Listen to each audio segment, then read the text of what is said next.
My deceased wife's necklace was the last memory I had of her. When it went missing, my daughter confessed. I sold the necklace. I needed cash for a trip. When I contacted the pawn shop to reclaim it, they said, "Sir, you won't believe what we discovered inside the pendant. I never even knew it could open." Imagine finding the last piece of your beloved late wife, the one thing that still felt warm with her memory, only to have your own daughter casually confess she pawned it for a vacation. But what the pawn shop owner found hidden inside that necklace. That's what completely shattered my world and, frankly, changed them forever. I stood in my bedroom, staring at the empty velvet box. My hands trembled against the open drawer. The box sat there like an accusation, its cream satin interior holding nothing but the ghost of what should have been there. Eleanor's necklace, the gold chain with the heart locket she'd worn every single day for 40 years. Gone. Downstairs, Jennifer's voice cut through the morning air, sharp commands about breakfast.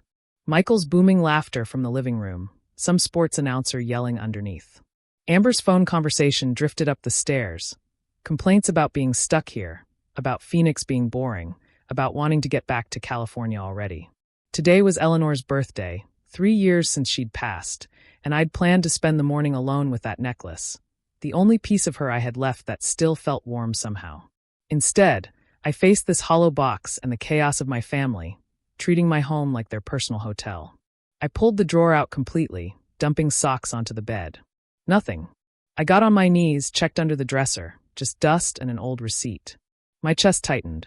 I moved to the closet, patting down coat pockets, checking shoe boxes on the shelf. My breathing came faster. The bathroom next.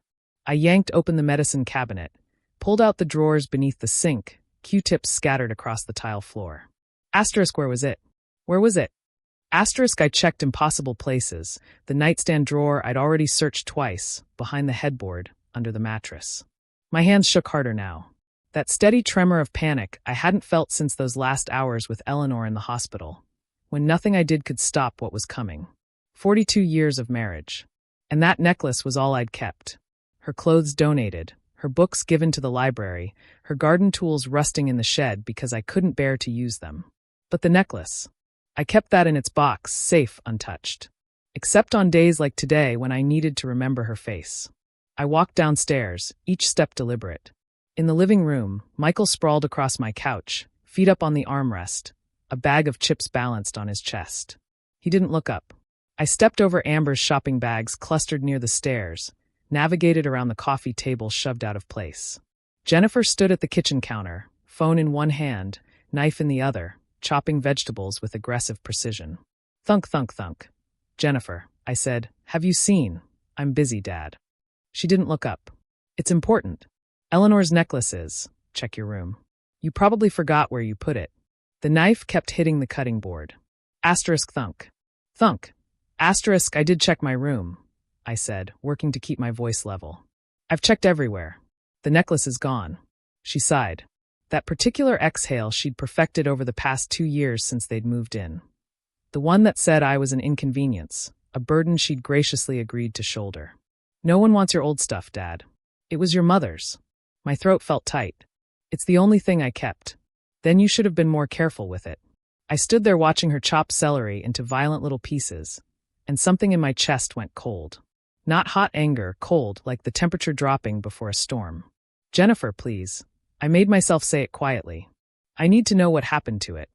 She finally stopped, set down the knife, and turned to face me. Her eyes held no warmth at all. Hadn't in years, really, but I'd been fooling myself, hadn't I? Telling myself this was still my daughter, Eleanor's daughter, the girl who used to bring me dandelions from the yard. "Fine," she said. "I sold it. Desert Gold Pawn Shop over on Thomas Road." The words didn't make sense at first. Asterisk, sold it? My daughter sold Eleanor's necklace? Asterisk, yes. What? We needed $800 for Hawaii. You said no when I asked, so I found another way. Her voice held no apology, no recognition that she'd done anything wrong. She picked up the knife again, resumed chopping.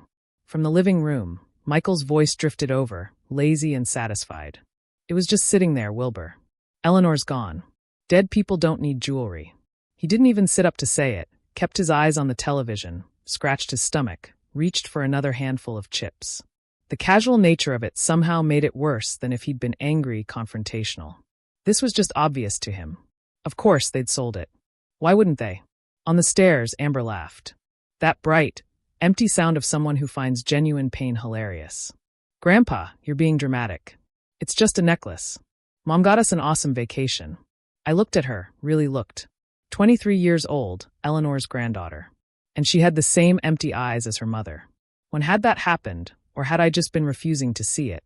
Your grandmother wore that every day for 40 years, I said quietly. Amber shrugged, already turning away, phone back to her ear. Well, now someone else gets to wear it. Circle of life, or whatever. I stood in my kitchen. My kitchen, in the house Eleanor and I had bought in 1985. The house we'd filled with 42 years of memories. I looked at these three people, my daughter, her husband, her daughter. They stared back with the collective expression of people waiting for an inconvenience to remove itself. I turned and walked to my bedroom, closed the door behind me with a soft click, and sat on the edge of the bed.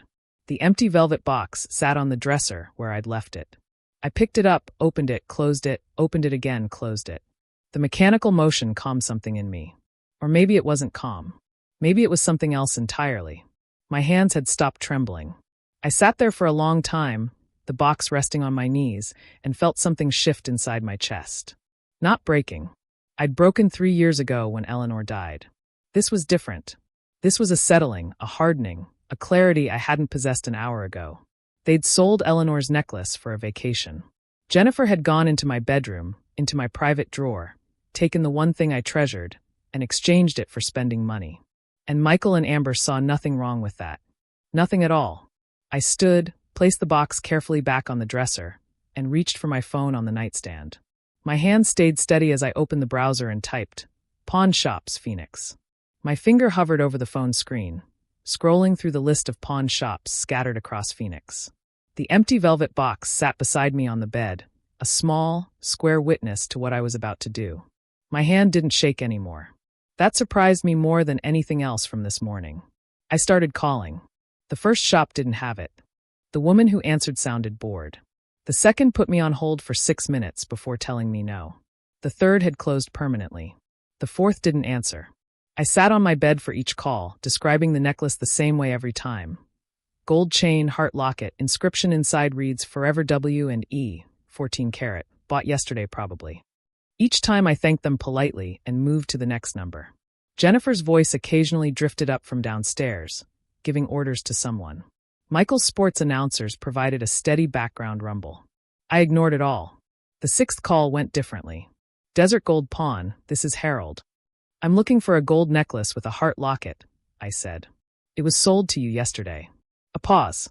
Oh yes, I remember that piece. Beautiful craftsmanship. Are you the husband? My chest tightened. I am. My wife passed 3 years ago. I'm very sorry. His voice held genuine sympathy. Sir, there's something you should know about that locket. I straightened. What do you mean? When I was examining it, the locket opened. There was a small note inside. The room tilted slightly. A note? I didn't know it opened. I removed it carefully. Didn't want to damage it. Has numbers written on it. Bang, something. 40 years. 40 years of marriage. And I'd never known the locket opened. Eleanor had worn it against her skin every single day. And I'd never thought to look for a clasp, never tried to open it. Did you tell the woman who sold it? I asked, my voice strained. She was already gone. Honestly, I'm not sure she knew the locket opened either. She seemed in a hurry. Of course she had. Jennifer racing to convert my wife's jewelry into vacation money. She probably hadn't even looked at it closely. Just saw gold and dollar signs. I need to buy it back, I said. How much? I gave her $800. Fair value is closer to $1,200. It's 14 karat gold, and the craftsmanship is exceptional. I'll pay the $1,200. Can I get it today? Come by any time before 6. I'll hold it for you. And sir, he paused, I won't resell this to anyone else. It's yours. I thanked him, got the address, and sat for a moment, looking at the phone in my hand. Eleanor had hidden something in that locket. A note with bank information. What else hadn't she told me? I stood, pocketed my wallet and keys, and walked downstairs. The family didn't look up as I passed through the living room. Michael's feet still claimed the couch. Amber hunched over her phone on the love seat. Jennifer somewhere in the back of the house. I walked out the front door into the November sunshine. The drive to Midtown took 30 minutes. I programmed the address into my phone's GPS and followed the calm voice through familiar streets turned strange by purpose. Strip malls and auto shops and the occasional palm tree. Phoenix spreading out flat and beige in every direction. Desert Gold Pawn occupied a corner storefront between a nail salon and a tax preparation office. Bars on the windows, but clean bars. A neat sign. I parked in front and sat for a moment, hands on the steering wheel, preparing myself. Inside, the shop smelled like old leather and metal polish. Glass cases lined the walls, filled with jewelry and watches and cameras. A small man in his 50s stood behind the counter, gray hair neatly trimmed, reading glasses perched on his nose. "Mr. Davis?" he asked. "That's me. Harold Chun." He extended his hand, and I shook it. "Let me get your necklace." He disappeared into a back room and returned, carrying a small bundle wrapped in soft cloth. He unfolded it carefully on the counter. And there it was, Eleanor's necklace. The gold catching the fluorescent light, looking exactly as I remembered it, looking against her collarbone every morning for 4 decades. "The young woman who sold it," Harold said quietly, early 40s, seemed in a hurry. "Didn't want to negotiate. I gave her $800 because that's fair for the weight, but I knew immediately it was worth more." He paused. "She your daughter?" I didn't answer that. Just pulled out my wallet and counted out $1,200 in bills. Harold had already prepared the paperwork. He pushed a small envelope across the counter. "The note," he said. "I put it in here for safekeeping." "Thank you," I managed. "Take care of it this time," he said gently. I drove 3 blocks before I had to pull over. My hands were shaking again, emotion flooding back now that the task was complete and I was alone. I parked in a shopping center lot, truck facing the afternoon sun, streaming through the windshield. The necklace felt heavier than I remembered. I held it up to the light, turning it slowly, looking for the clasp Harold had mentioned. There. So tiny I'd never noticed it before. A small indentation on the side of the heart. I pressed it with my thumbnail. The locket sprang open. Inside, rolled impossibly tight, a piece of paper no bigger than my pinky nail. I used my fingernails to extract it, unrolled it carefully against my thigh. Eleanor's handwriting, microscopic but unmistakable. Bank of Arizona, box number 472. I sat in my truck staring at those words until the sun shifted and the windshield glare became too much. Eleanor had a safety deposit box at Bank of Arizona, box number 472, and she'd never told me. I drove home in a daze, parked in the driveway, walked past my family, still planted in their same positions like permanent fixtures, up to my bedroom. I stood at the window watching the sun sink toward the horizon, the necklace clutched in one hand, the note in the other. What had Eleanor hidden from me, and why? That night, I didn't sleep. I lay in bed, turning the questions over and over.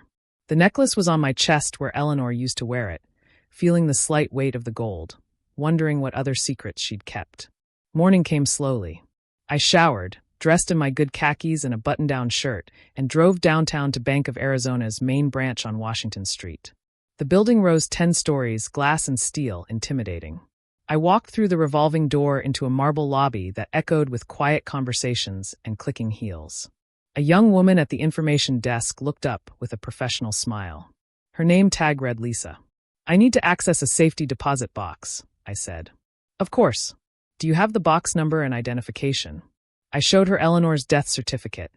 I'd brought it, some instinct telling me I'd need it, and my driver's license. Lisa examined both carefully. "I'll need to see ID and your wife's death certificate. You're listed as surviving spouse." "Yes, married 42 years. She typed information into her computer, nodding. The box was opened last in 2019. 6 years ago. No activity since 2019. Eleanor had been diagnosed in early 2022. She'd set this up 3 years before she got sick, before either of us knew what was coming. "My wife passed in 2022, I said. "She must have set this up before." Lisa's professional mask softened slightly. "Take all the time you need in the privacy room, Mr. Davis. I'll walk you through the process." She led me through a heavy door into a vault room, walls of metal drawers, each with 2 keyholes. Lisa used her key in the box number, slid out a long metal container. She handed it to me, heavier than I expected, and guided me to a small, windowless room with a table and chair. "I'll be outside when you're finished," she said quietly and closed the door. I sat alone, the metal box on the table in front of me, and couldn't make myself open it. My hands rested on either side of it, feeling the cold metal, and I thought about Eleanor 6 years ago, coming to the same room, putting something inside this box, locking it away without telling me. Finally, I lifted the lid. Stacks of cash, $1,000 at least, maybe more. And underneath it all, a sealed envelope. My name in Eleanor's careful handwriting, Wilbur. I picked up the letter, held it against my chest with my eyes closed. She'd known. Somehow she'd known something was wrong. Known I'd need this, known Jennifer would. My fingers broke the seal carefully. The paper crackled in the silence of the privacy room.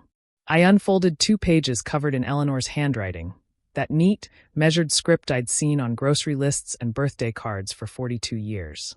My breathing went shallow as I began to read. "My dearest Wilbur, if you're reading this, I'm gone, and you've found what I've hidden." The first line hit me like a physical blow. Her voice came through so clearly, I could almost hear it. That slight rasp she developed in her 50s, the way she'd pause between thoughts. "I saved this money over 30 years. Small amounts from each paycheck you never noticed. Don't be angry with me for the secrecy. I did it because I love you, and I know what's coming. Jennifer has always been difficult. Remember when she was 25 and demanded we pay for her wedding, then didn't invite your brother because he couldn't give an expensive gift? I saw her true nature then. The way she treats people as transactions, the way nothing is ever enough. I did remember. Eleanor had been upset for weeks, but I'd dismissed it as normal wedding stress, mother-daughter tension. I'd made excuses for Jennifer. After I'm gone, she'll see you as nothing more than a resource to drain. Michael will encourage it. He's always been a user. You know that, even if you won't say it. And Amber learns from her parents. I'm sorry to write these things, but you need to hear them." My jaw clenched. Eleanor had tried to warn me subtly over the years. Little comments I'd brushed aside as overcriticism, as a mother being too hard on her daughter. But she'd seen clearly what I'd refused to acknowledge. "These savings are for you, my dear. $27,000 to protect yourself when you finally see what I saw. Don't let them turn you into a victim. You're stronger than you know. Be strong. Live for yourself. The house, the money, everything. It's yours. You worked for it. Don't let them take it out of guilt or obligation." I stopped reading. Pressed the letter against my chest. $27,000. Plus what was in the box. I'd counted quickly, estimated over $20,000 more. Eleanor had saved nearly $50,000 without me knowing. How had I not noticed? All those years of her working night shifts at the hospital, picking up extra hours, and I'd thought it was just her dedication to nursing. The final paragraph. "I wish I could be there to protect you, but I trust you'll know what to do when the time comes. You've always been thoughtful, methodical, careful. Use those strengths now. Don't be pushed around, and know that I love you more than anything in this world. Forever yours, Eleanor." I sat in that small room and reread certain passages. The wedding incident, the warning about Michael, the instructions to be strong. Every word felt like validation I hadn't known I desperately needed. Eleanor had seen everything, understood everything, and she'd prepared for this moment. I folded the letter precisely, placed it in my jacket pocket over my heart. The cash stayed in the box. Too much to carry safely, and I wasn't sure yet what I'd do with it. I stood, pushed the chair in, opened the door. Lisa looked up from her desk. "All finished, Mr. Davis?" "Yes. Thank you for your help." "You're welcome. If you need to access the box again, just call ahead." I walked through the marble lobby, my footsteps echoing. Outside, afternoon sunlight hit me like a wall, harsh and unforgiving. I sat in my truck for 10 minutes, staring through the windshield at the parking garage's concrete wall opposite me, not really seeing it. Eleanor always having my back. Even now, even from beyond. I touched the necklace under my shirt. Felt the warm metal against my skin. The drive home happened on autopilot. Traffic lights, turn signals, merging lanes. At a red light on Central Avenue, I pressed my palm against the letter in my pocket. A horn blared behind me. The light had turned green. I drove forward, my mind processing everything I'd read. Home looked different when I pulled into the driveway. I sat, watching through the front window before I got out. Jennifer on the couch, feet tucked under her, phone pressed to her ear, laughing at something. Michael sprawled in my recliner, Eleanor's 30th anniversary gift to me. the brown leather worn to the shape of my body. Amber at the kitchen table, bottles of nail polish scattered, cotton balls everywhere, painting her nails bright pink. My house, my space, occupied like conquered territory. I walked inside. Nobody looked up. Jennifer noticed the necklace first. The chain was visible at my collar, where I tucked it inside my shirt. Her eyes fixed on it, and her expression hardened. "Is that Mom's necklace? You got it back." I touched it protectively. "Yes." She stood, phone lowered, hand out. "We sold it. That makes it ours now. You can't just take it back." "I bought it back. Paid $1,200. Her face flushed. "With whose money? You're living on a fixed income. That's our inheritance. You're wasting our inheritance. As if I were already dead. As if everything I owned already belonged to them." Michael pushed himself up from the recliner, moved closer. "Jennifer's right. You're spending money that should go to family. It was my wife's necklace." "Your dead wife." He said it casually, like commenting on the weather. "You've got to move on, Wilbur. Face reality." "Reality? Yeah, you're old. This house is too big for you anyway. Sign it over now. Save everyone the trouble later." I looked at him, really looked, saw the calculation in his eyes, the barely concealed eagerness. He wasn't even pretending anymore. None of them were. From the table, Amber chimed in without looking up from her nails. "Grandpa, you're being selfish. Mom and Dad need security. They live here rent-free. That's what family does. We take care of each other. Is that what this is?" I asked quietly. "Care?" Nobody answered that. Jennifer crossed her arms. Michael's jaw worked like he wanted to say more. Amber blew on her wet nails. I walked to my bedroom and closed the door.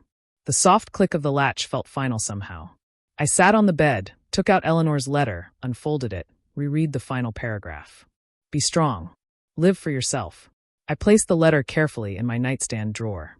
From my desk, I retrieved a yellow legal pad and pen. Sat down at the desk Eleanor had bought at an estate sale years ago, the surface scarred and solid. At the top of the first page, I wrote, "March 17th, actions taken." Below it, I began a list. The first item, 1. Document everything. I woke before dawn on March 18th. The legal pad on my nightstand was filled with notes from the previous night.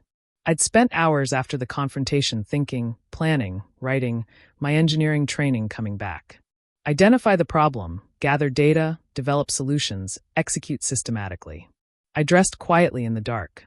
The house lay silent around me, my family still sleeping off their late night of television and complaining. I moved through the hallway like a ghost, each footstep deliberate and soft. In the living room, I photographed Michael's belongings spread everywhere. Work boots by the door, he didn't work. Jacket thrown over the couch arm.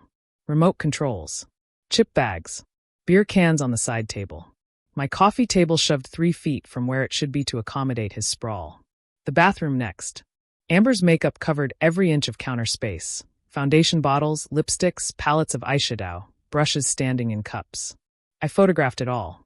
The guest room Eleanor had used for her crafts now served as Jennifer's closet. I opened the door, saw racks of clothes, shoes lined against the wall.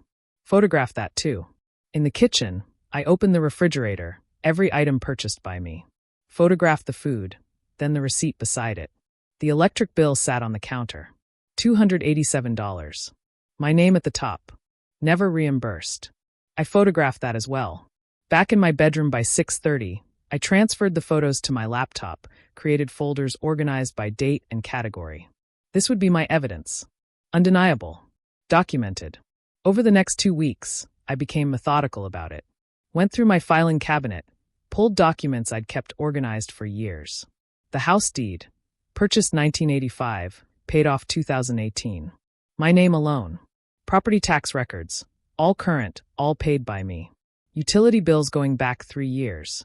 Every one showing zero contribution from Jennifer's family.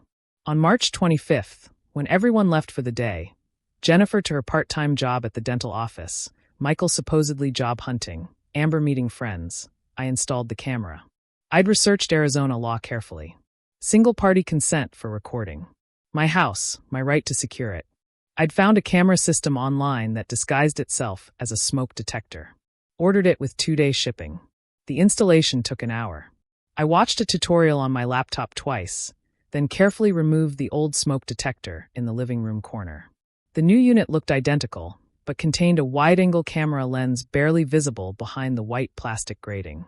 I mounted it, tested the connection on my phone. Perfect view of the couch, the kitchen entrance, most of the main floor. I felt no guilt. This was my home, my property.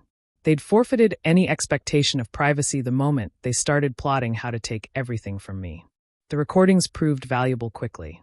By March 29th, I had hours of footage. That evening, I sat at my bedroom desk. Door locked, laptop open, watching. Jennifer's voice came through clearly. I can't believe he spent $1,200 on that necklace. That's our money. Michael from the couch. He's being selfish. Old people get like that. When this house is ours, first thing I'm doing is remodeling. This place is stuck in 1985. Amber. Might not have to wait too long. He's what, 67? How many years he got left? Really? I saved the clip, labeled it carefully. Evidence 3.29 Inheritance Discussion. MP4. Another clip from April 1st showed Amber on the phone with a friend, sitting on the stairs. My grandpa is such a pain. He got all weird about my mom selling some old necklace. The friend's voice faint. Why'd she sell it? We needed Hawaii money. He wouldn't give it to us, so Mom took care of it herself. Honestly, I'll be glad when this house is ours and we don't have to deal with his drama. My face remained impassive as I watched. Saved the clip, added it to the growing folder. The financial forensics took longer. I pulled 3 years of bank statements, spread them across my desk, created a spreadsheet. Every loan to Michael went into the document, with dates and amounts. $500 for car repairs in May 2022. $1,200 for emergency dental in August 2022. $2,000 for an investment opportunity in November 2022. On and on, month after month. I added formulas, watched the total climb. By the time I finished, the number at the bottom read $18,500. The actual repayment column contained nothing but zeros. I printed the spreadsheet, added it to my evidence folder. I found Jennifer's credit card statements mixed with my mail. She'd been using my address without asking. The Hawaii trip itemized clearly.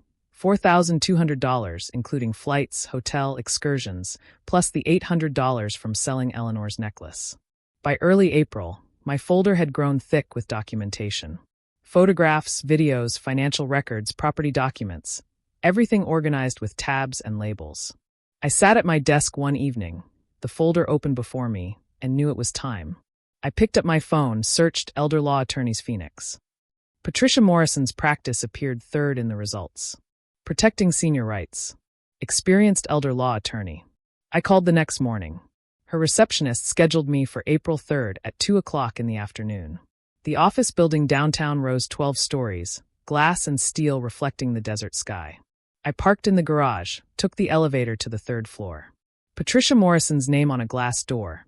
Neat reception area with leather chairs and legal journals on a side table. The receptionist showed me to Patricia's office. She stood to greet me. 50-ish, gray-streaked dark hair pulled back. Business suit, reading glasses on a chain around her neck. She shook my hand firmly, gestured to a chair across from her organized desk. Mr. Davis, tell me what's going on. I placed my evidence folder on her desk. My daughter and her family have been living in my house for 3 years. They don't pay rent or contribute anything to expenses. They've been exploiting me financially, and they're waiting for me to die so they can take everything. Patricia's expression didn't change. She opened the folder, began reviewing documents, made notes on her own legal pad, asked questions in a sharp, efficient manner. Do they pay anything toward household expenses? No. Have you asked them to leave? Not formally. Good. We'll do this properly. She continued through the folder, watching video clips on my laptop, examining the spreadsheet, reading the property documents. 20 minutes of silence, except for her occasional questions. Finally, she looked up. Mr. Davis, this documentation is excellent, very thorough. How long has your daughter's family lived there? 3 years since my wife passed. And they've never paid rent, utilities, or contributed to household expenses? Not a dollar. Jennifer says family doesn't charge family. Patricia nodded, writing. Did you invite them to live there permanently, or was it supposed to be temporary? Temporary. Just until they found a place. That was 3 years ago. She set down her pen, folded her hands. Under Arizona law, they're tenants at will. You can establish rental terms at any time. What if they refuse to pay? Then we have grounds for eviction. But we do this by the book. Everything documented, everything legal. How long does eviction take? If they contest it, maybe 3 months. But with your evidence of their behavior, the financial exploitation documented this thoroughly, I don't think it'll take that long. Most people leave when they realize you're serious. I touched the necklace under my shirt. Eleanor's presence still guiding me, still protecting. My retainer is $3,000, Patricia said. That covers initial filings, drafting the rental agreement, and the first phase of eviction proceedings if needed. That's fine. She studied me for a moment. You're certain you want to do this? They're your family. My wife warned me this would happen. I should have listened sooner. Patricia pulled a retainer agreement from her drawer, placed it in front of me with a pen. Then let's get to work. I signed with a steady hand, my signature firm across the bottom line. Slid the document back across her desk. She took it, placed it in a folder, her movements precise and professional. I'll have the rental agreement drafted by next week. We'll serve it formally and see how they respond.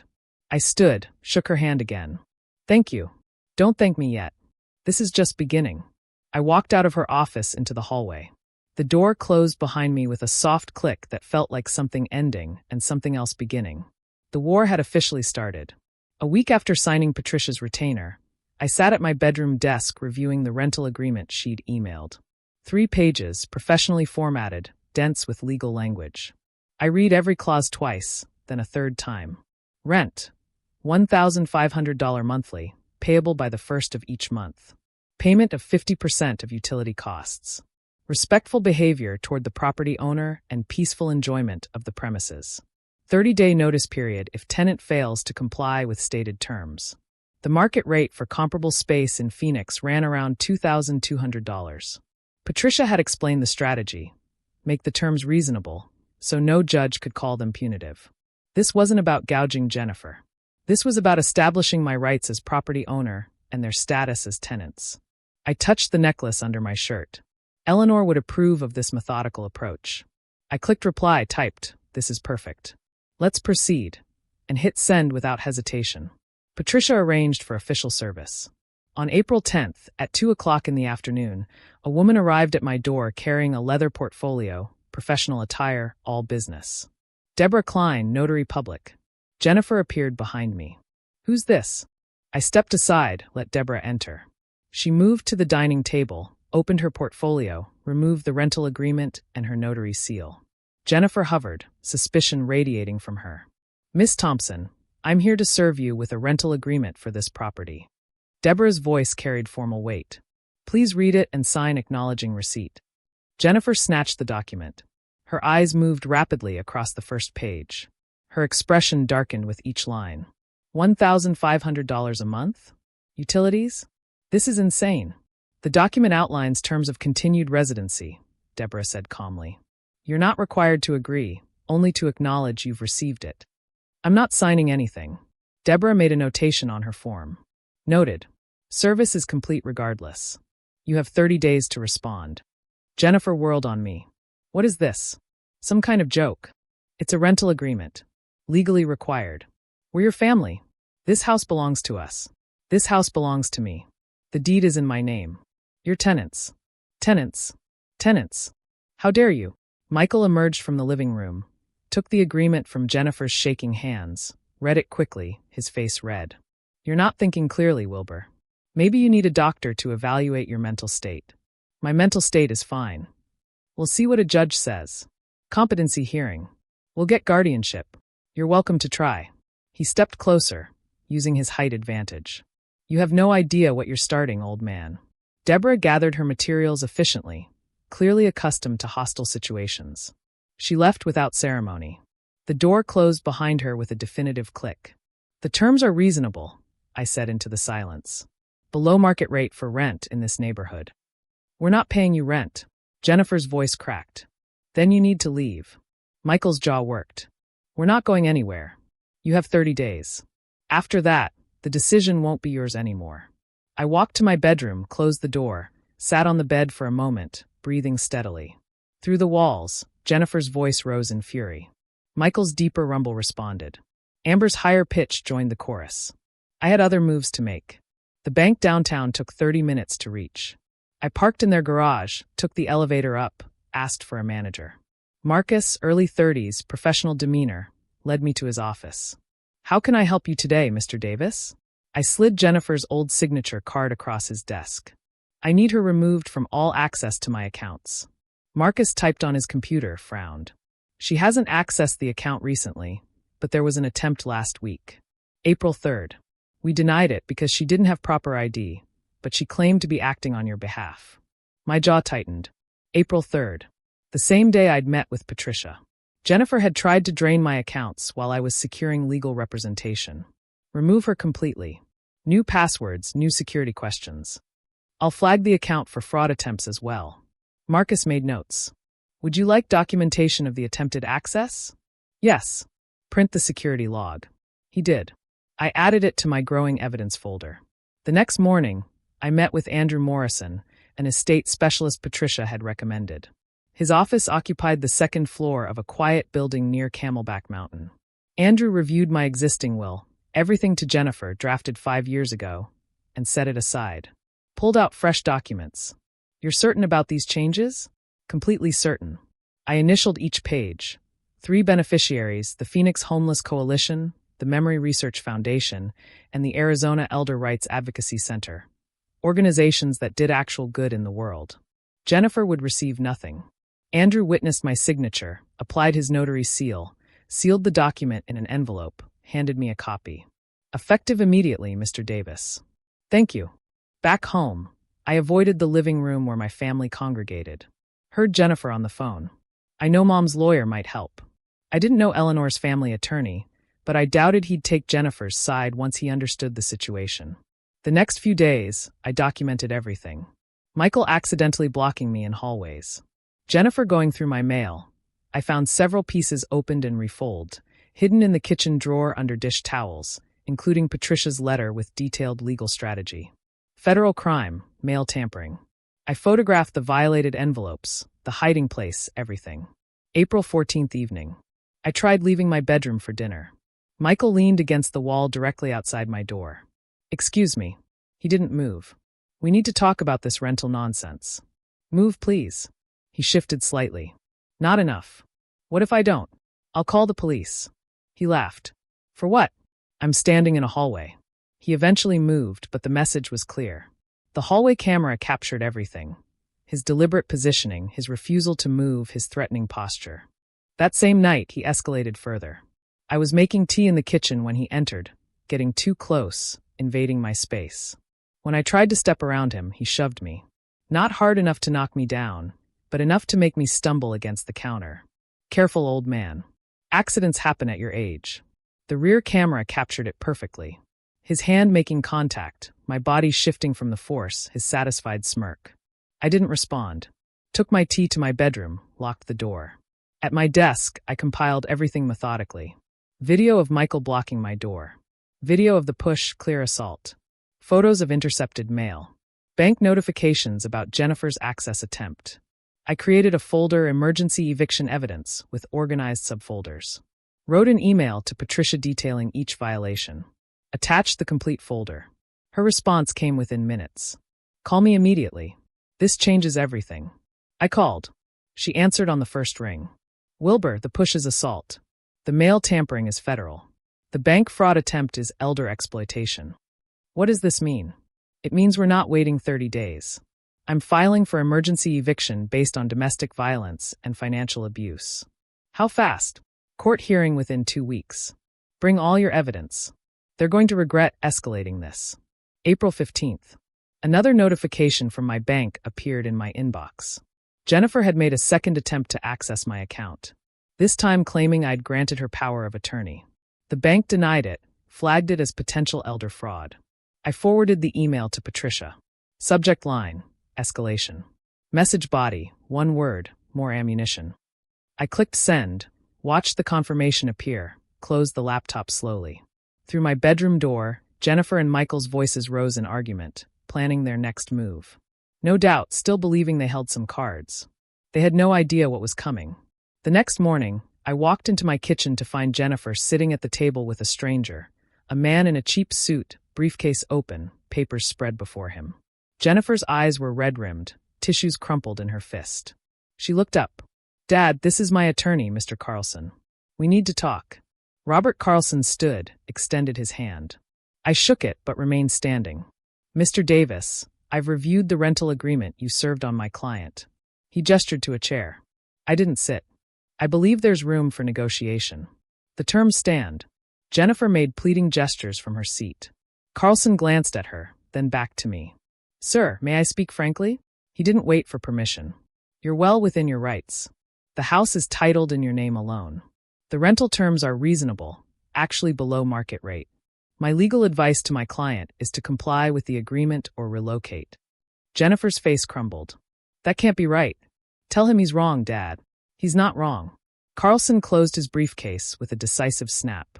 "Miss Thompson, your father owns this property outright. You're not on the deed, not on the mortgage history. There's no adverse possession claim after only 3 years. Familial relationship doesn't create property rights.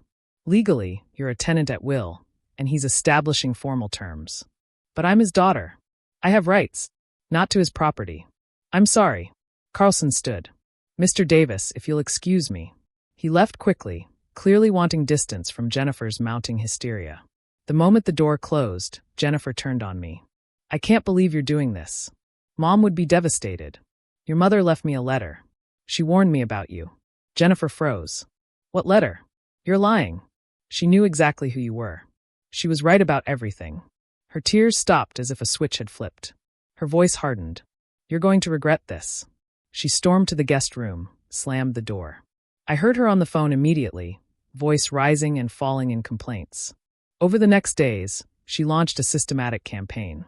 Knocked on my bedroom door midday, transformed into vulnerability. Clutching tissues, eyes swimming with manufactured tears. "Dad, please. I'm not sleeping. I'm developing chest pains. The stress is killing me." She reached for my hand. I kept mine at my side. "I've given up so much to be here with you after Mom died. How can you do this to me?" I looked at her performance with detachment. Eleanor's letter had inoculated me against this manipulation. "You have 29 days left." I closed the door. Her sobs sounded fake, even through the wood. Michael's approach was different, more direct, more physical. I tried leaving my bedroom the next morning. He was in the hallway, leaning against the wall directly in front of my door. Not quite blocking it, but close enough that I'd have to squeeze past him. "Excuse me." He didn't move. "We need to talk about this rental nonsense." "Move, please." He shifted his weight. "Not enough to create passage." "What if I don't?" "I'll call the police." "For what?"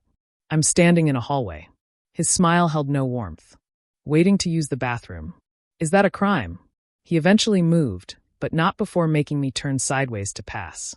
The hallway camera captured his deliberate positioning, his calculated intimidation. That afternoon, I found my mail in the kitchen drawer again. 3 days' worth, including another letter from Patricia, already opened.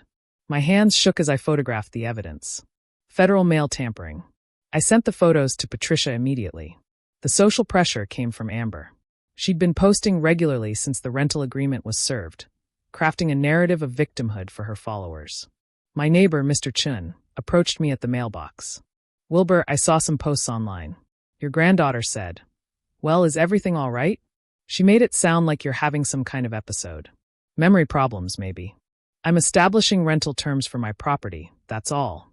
His expression showed he didn't quite believe me. "Right. Well, if you need anything." He walked away quickly, leaving me standing alone with my mail. Across the street, Mrs. Patterson saw me, turned, and went inside without her usual wave. Amber's campaign was working. The neighborhood was turning against me based on lies posted to social media. April 14th was when Michael crossed the final line. I was making tea in the kitchen. He entered, moved too close. When I tried to step around him, he put his hand on my chest and pushed. Not hard enough to knock me down, but enough to make me stumble backward against the counter. Enough that I had to catch myself on the edge. "Careful, old man. Accidents happen at your age." I said nothing, took my tea and left. Behind me, Jennifer's voice. "Michael, not in the house." But the camera had captured everything. His hand making clear contact. My body forced backward, his threatening tone. In my bedroom, I sat at my laptop and methodically compiled the evidence. Video clips organized by date and severity. Photos of tampered mail. Screenshots of bank fraud notifications. Amber's social media posts archived. I created a comprehensive timeline document, cross-referencing each incident with supporting evidence. Everything organized, everything documented, everything ready for court. I emailed the complete package to Patricia. Her response came quickly. Perfect timing. Emergency hearing is scheduled for May 2nd, 2 weeks away. They won't know what hit them. That same afternoon, another notification arrived from my bank.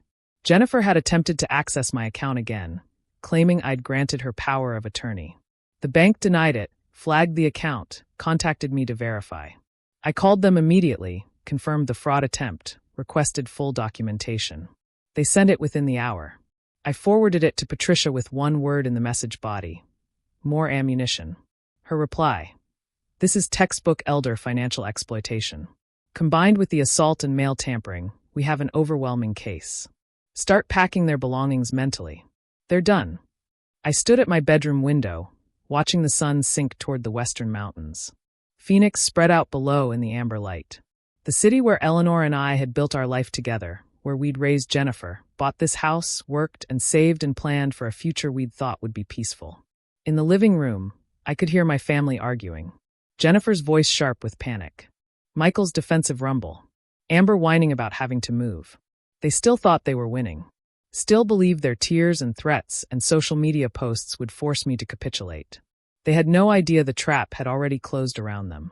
I touched Eleanor's necklace through my shirt, felt the warm gold against my skin, and allowed myself the smallest smile. 2 weeks until the hearing. 14 days until justice arrived. I could wait. 2 weeks later, I sat in a courtroom watching Judge Margaret Stone review documents at her bench. The emergency hearing had arrived. Patricia sat beside me, 2 accordion folders on the table before her. Across the aisle, Jennifer huddled with Carlson and Michael, all 3 avoiding my gaze. Judge Stone looked up. Steel gray hair framing sharp eyes that had clearly seen through countless family disputes. I've reviewed the evidence submitted by Ms. Morrison. The videos are particularly disturbing. Carlson stood. Your Honor, this is a family dispute. Emotions are running. Mr. Carlson, assault is assault regardless of family relationship, and the mail tampering is a federal offense. The judge's voice cut through his excuse. I'm issuing a temporary restraining order. Mr. Thompson will maintain a distance of at least 10 feet from Mr. Davis at all times within the shared residence. Any violation will result in immediate arrest. Michael nodded reluctantly, jaw tight. The full eviction hearing is scheduled for July 2nd. Mr. Davis is within his rights to establish rental terms or request vacation of his property. Patricia leaned close as we stood. 2 months, but we're winning. The family returned home that afternoon. The restraining order changed nothing fundamental. Michael kept his distance physically, but the hostility remained thick as smoke. They refused to pay the $1,500, ignored every communication from Patricia. They were squatting in my house, betting I'd give up. Mid-May, I made a decision that surprised even Patricia. I want to sell the house. Silence on the phone. Then, Wilbur, that's radical but strategically brilliant. Remove the asset they're fighting over. Exactly. She recommended Robert Santos, a real estate agent who handled difficult situations professionally. He arrived May 20th at 10 o'clock in the morning, carrying a leather portfolio and digital camera. Mr. Davis, let's see what we're working with. I walked him through. He photographed each room. Living room with family clutter pushed aside. Kitchen dated but functional. Bedrooms showing wear. He measured with a laser device, made notes on a tablet. Jennifer watched from the hallway, arms crossed, suspicious but not yet understanding. In the backyard, Robert measured the fence line. Jennifer stormed out. Who are you? What are you doing? Robert remained professional. I'm a licensed real estate agent conducting a property assessment. She turned to me on the patio, face draining of color. Dad, what's going on? I'm selling the house. No, you can't. She advanced, then stopped, remembering the restraining order applied to Michael, calculating whether it applied to her. This house is ours. I grew up here. It's my house. My name on the deed. My decision. Robert finished his measurements, thanked me quietly, left Jennifer standing in the yard looking stricken. The next day, he called with his assessment. The property is in good condition. Some cosmetic updates would help, but it's marketable as is. I'd list at $385,000. You should expect offers in the $375 to $385 range within 2 weeks. How fast can we move? List it tomorrow. With the Phoenix market, you'll have offers by the weekend. Do it. A week later, Robert returned with a company truck and assistant. They installed a large sign in the front yard, bright red and white, impossible to miss. For sale in bold letters. Robert's photo and phone number below. Jennifer watched from the living room window, face twisted with rage and disbelief. Within hours, the listing went live online. My phone buzzed with a notification. Your property is now active on the MLS. I showed Patricia via video call. She smiled. Perfect. The first showing happened 3 days later. A young couple, Sarah and Marcus Chin, both in their early 30s, walked through awkwardly. I'd retreated to my bedroom, but I could hear them moving through the house. Jennifer's family stayed put, glaring at the intruders. Michael deliberately sprawled on the couch, making them uncomfortable. The young woman's voice drifted down the hall. Are the current occupants included? Robert's diplomatic response. The property will be vacant at closing. Despite the hostility, they were interested. Robert called me that evening. They're making an offer. $383,000. $2,000 under asking, but they're pre-approved and want a fast close. Accept it. You're sure? You don't want to counter for the full asking price. Speed matters more than $2,000. Accept it. Meanwhile, Jennifer made desperate attempts to build a defense. I watched from my window as she approached Mrs. Patterson on the sidewalk. Their voices carried across the yard. Mrs. Patterson, I need your help. My father is trying to evict us. Can you testify that I've been caring for him? Mrs. Patterson's discomfort was visible even from a distance. Oh dear. I'm not sure I can do that. You've seen me here.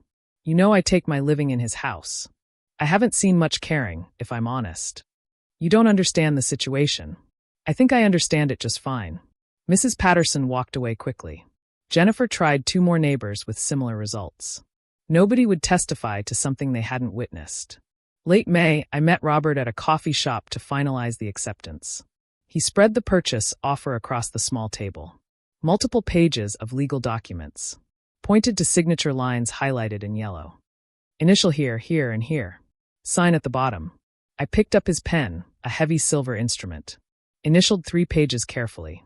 Signed my full name on the acceptance page, Wilbur Davis. My signature was firm, unhesitating.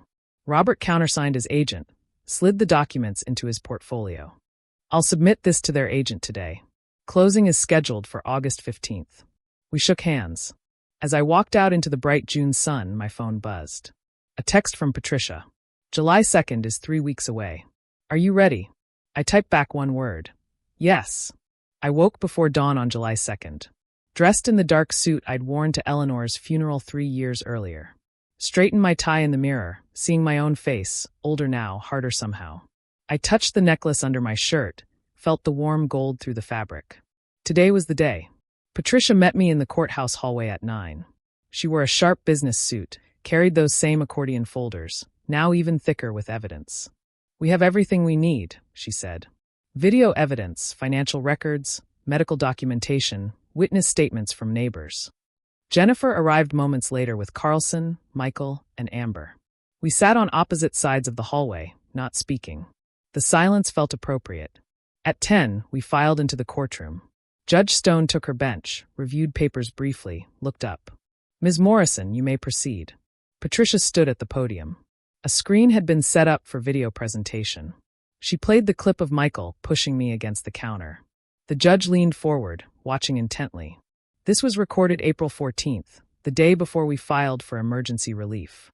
She switched to the financial spreadsheet. These are documented loans totaling $18,500 over 3 years, not $1 repaid. Next came my medical records. Blood pressure 152/95. Documented stress-related symptoms. Physician notes indicate patient reports hostile home environment. Each piece built an undeniable narrative. Carlson stood when Patricia finished, attempted to humanize Jennifer. Your Honor, my client has been living in her childhood home. There was an understanding. Judge Stone interrupted. Was there a written agreement establishing this understanding? No, but verbal agreements about property occupation need to be formalized. Mr. Davis attempted to do exactly that with the rental agreement. Your client refused. She gestured for him to sit. I've heard enough. The courtroom went still. I've reviewed all submitted evidence. The financial exploitation is clear and documented. The video evidence shows a pattern of intimidation and harassment. Judge Stone looked directly at Jennifer. Ms. Thompson, you were given reasonable rental terms. You refused. You were given multiple opportunities to vacate voluntarily. You refused. Jennifer's hands gripped the table edge. I'm granting the eviction. You have 30 days until August 1st. If you're not out by then, the sheriff will execute the order. Jennifer started crying. Michael stared straight ahead, stunned. Amber reached for her phone before the bailiff cleared his throat meaningfully. Outside the courtroom, Jennifer approached me in the hallway. Her face was blotchy. Mascara smeared. Dad, please don't do this. We'll change. We'll pay the rent. It's too late for that. Where are we supposed to go? That's not my problem anymore. How can you be so cold? We're your family. I looked at her, really looked, seeing Eleanor's features in her face, but none of Eleanor's warmth. You had 3 years after your mother died to act like family. You chose to act like parasites instead. She recoiled as if I'd slapped her. Patricia touched my arm. Wilbur, we should go. The sale moved forward on its own timeline. Mid-July, a home inspector walked through with Sarah and Marcus Chin following. Jennifer's boxes were already stacked in corners. The reality of departure setting in. The inspector checked electrical panels, plumbing foundation. Water heater is older. Roof has maybe 5 years left. Nothing major. Sarah asked me quietly, have you lived here long? 40 years. Built most of the deck myself. Marcus smiled. It's a good house. Solid. It deserves a family that will appreciate it. Sarah understood what I wasn't saying. We'll take good care of it. That's all I ask. July 19th, one day before the deadline, a rental truck appeared in the driveway. I stayed in my bedroom, door closed, listening to the sounds of departure. Furniture scraping across floors, boxes thudding, Jennifer's voice giving sharp orders.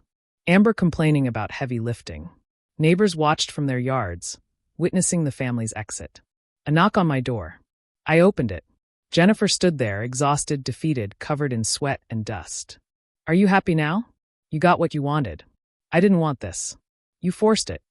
I'll never forgive you. I don't need your forgiveness. I have Eleanor's approval. That's enough. Her face hardened. I hope you're satisfied.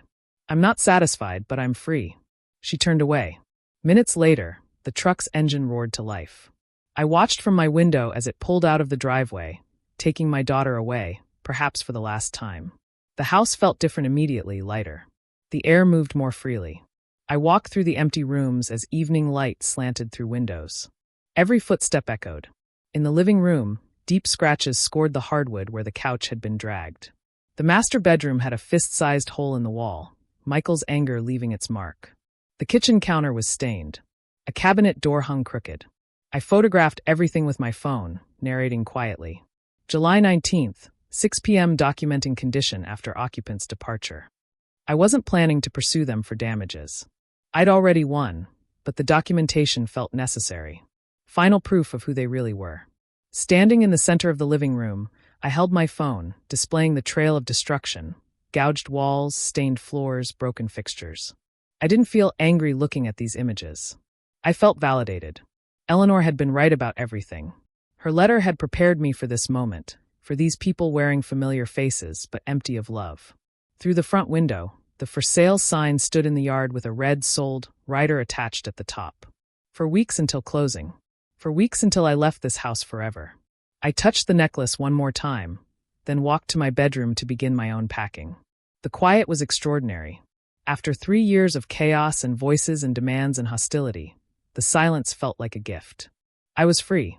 3 days after the family left, I sat at my laptop in the empty house, browsing real estate listings in Scottsdale.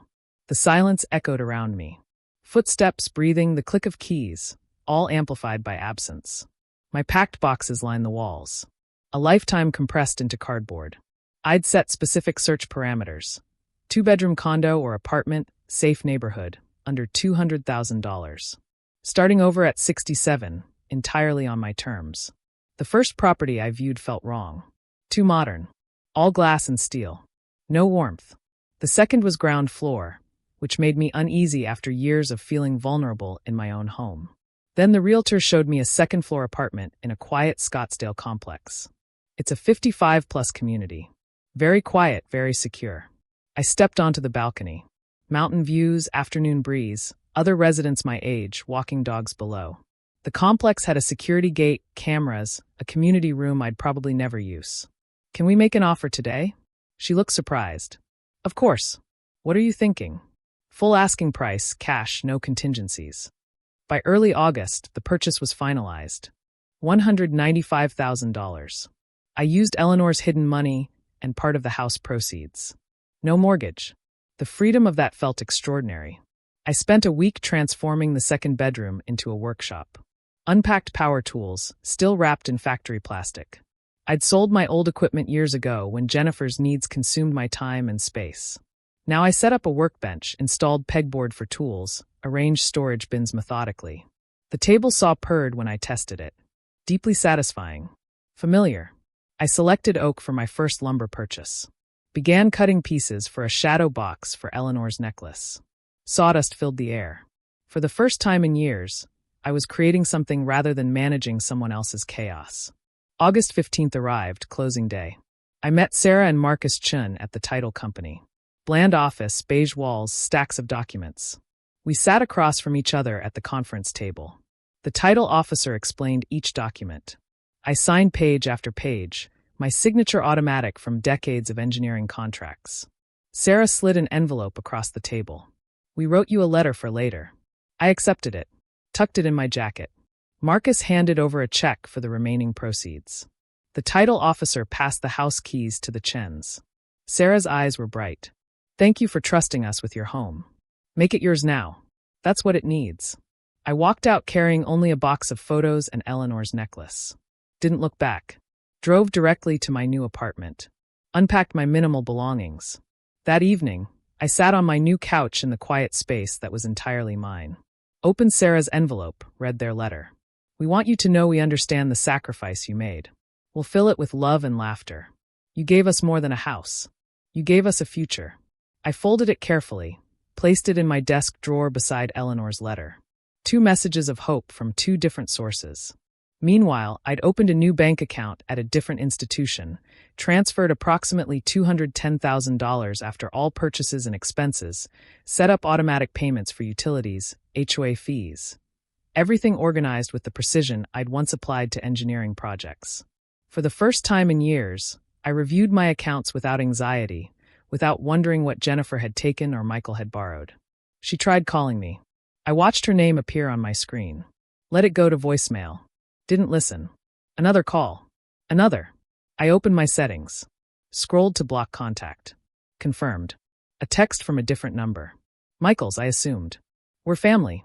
Block. Another from Amber's number. Grandpa, please answer. Block. I changed my number the next day. Gave it only to Patricia, my doctor, and the complex security office.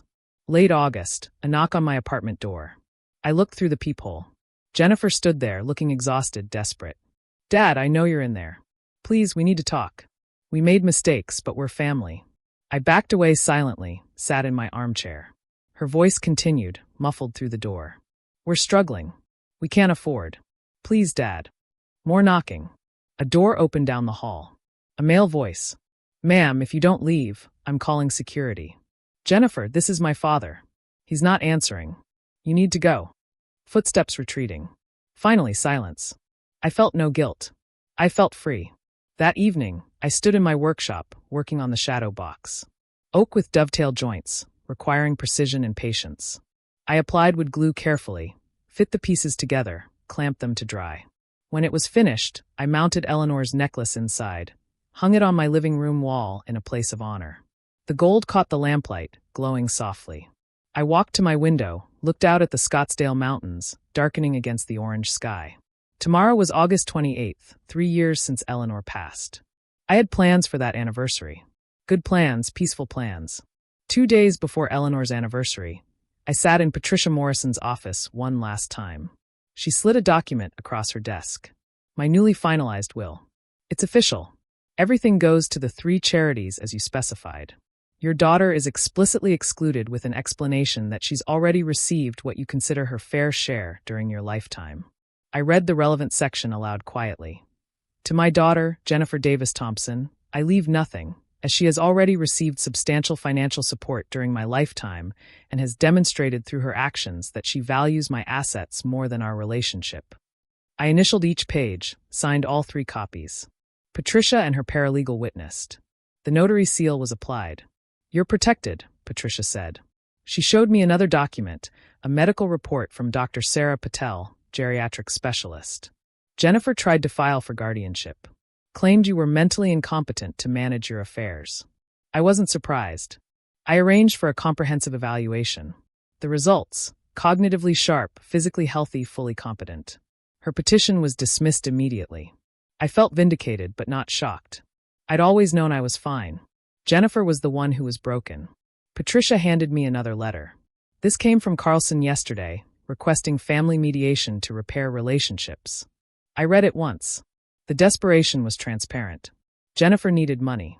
Hoped reconciliation might lead to some inheritance. No, I said simply. I'll draft a response declining. The matter is closed. Thank you, Patricia, for everything. She smiled. It was my pleasure, Wilbur. You deserve justice. August 28th arrived. 3 years exactly since Eleanor's death. I woke before dawn in my new apartment, made coffee in my small kitchen. The familiar ritual felt right. I carefully removed Eleanor's necklace from the shadow box, held it in my palm. The metal was cool, the heart-shaped locket perfect. I opened it. The tiny space where her note had been hidden was empty now, but I remembered every word. I sat in my armchair, necklace in one hand, her letter from my desk drawer in the other. Read it again. Be strong. Live for yourself. I did it, Eleanor, I whispered to the quiet room. I'm free. Tears came, not from sadness, but release. She'd saved me even after death, given me permission to choose myself over obligation. You were right about everything. Thank you for not giving up on me. I returned the necklace to its place of honor on the wall, where it caught the morning light. That afternoon, I met Dennis Morrison at a coffee shop in Scottsdale, an old friend from my engineering days.